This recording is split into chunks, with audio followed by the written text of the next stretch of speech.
శివుడి ఆత్మలింగం ఇప్పటికీ ఇక్కడే ఉంది.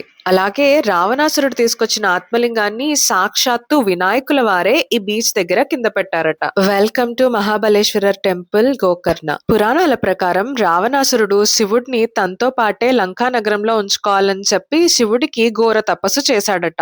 ఆయన తపస్సుకు మెచ్చి శివుడు రావణాసురుడికి ఆత్మలింగాన్ని ఇచ్చేశారట. ఇంకా రావణాసురుడేమో ఆత్మలింగాన్ని పట్టుకుని లంకా నగరానికి బయలుదేరాడు. అయితే ఈ విషయం తెలుసుకున్న వినాయకుల వారు ఆత్మలింగం లంకా నగరంలో ఉంటే శివుడు కూడా లంకలోనే ఉంటారు అని చెప్పి దీన్ని అడ్డుకోవడానికి ఒక బాలుడి వేషంలో వస్తారు.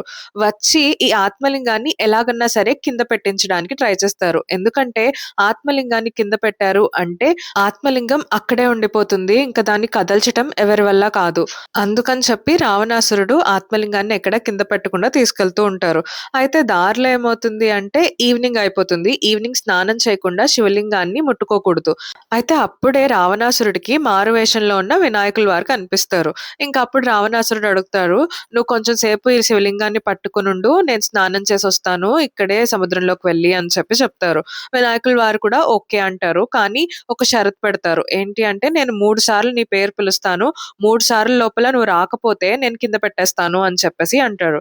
ఇంకప్పుడు రావణాసురుడు కూడా సరే నేను స్పీడ్‌గానే వచ్చేస్తాను అని చెప్పి సముద్రంలో స్నానం చేయడానికి వెళ్తారు. అయితే సముద్ర స్నానం అయ్యే లోపలే వినాయకుల వారు 3 సార్లు పిలిచేస్తాడు రావణాసురుడిని. పిలిచేసి ఇంకా శివలింగాన్ని కింద పెట్టేస్తారు. ఇంకా రావణాసురుడికైతే చాలా కోపమొచ్చేస్తుంది. వినాయకుల వారైతే అక్కడి నుండి పరిగెత్తుకుంటూ వెళ్ళిపోతారు. ఇంకా రావణాసురుడైతే చాలా బాధపడుతూ ఉంటారు.